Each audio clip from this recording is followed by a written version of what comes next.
A 10th grade student, still in the middle of his formative years, has become heavily addicted to alcohol, smoking, and hard drugs.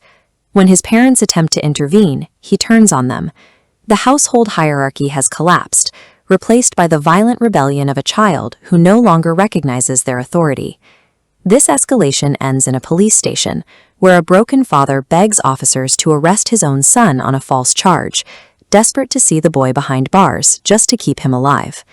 This father's extreme plea reveals the underlying psychological machinery currently operating in living rooms across the country.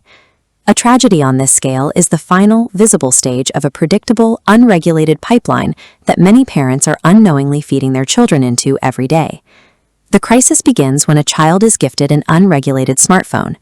Most parents see a harmless toy or a convenient tool for entertainment.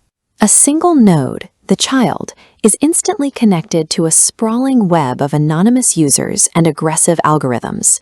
Heavy data flow floods the center, bypassing parental oversight with high-stimulus material.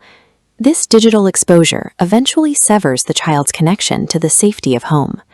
Handing over a device without boundaries outsources a child's psychological development to strangers and profit-driven code.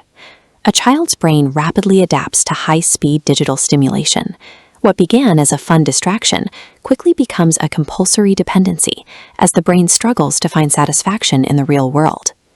This funnel illustrates how digital overuse desensitizes a child's reward system. When screens no longer provide a sufficient dopamine hit, the search for a stronger stimulus leads to riskier offline habits, eventually terminating at physical substance dependency. Behavioral symptoms follow this shift. Parents will notice extreme isolation, sudden flashes of aggression, and a refusal to communicate. The fallout reaches everyone in the house. A single child's addiction shatters the emotional peace and stability of the entire family unit. By the time the physical addiction to drugs or alcohol is visible, the psychological battle for the child's focus was already lost months or years earlier in the digital space.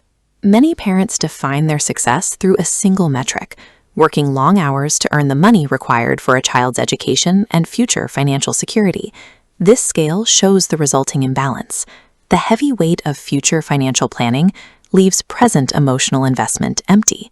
This focus on a hypothetical future sacrifices the child's daily reality.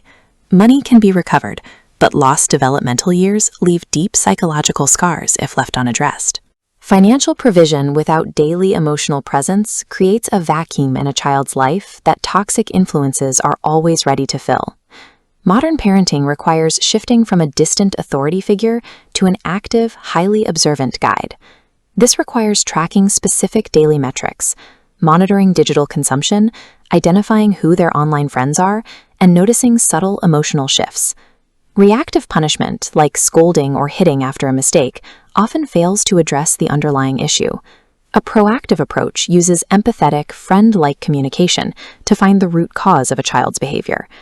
Replacing a child's fear of punishment with a reliance on parental guidance creates a safety net where they can admit to mistakes before they escalate into life-altering habits. The most effective form of protection is a compassionate connection that clarifies the right path before a child even considers a detour into addiction.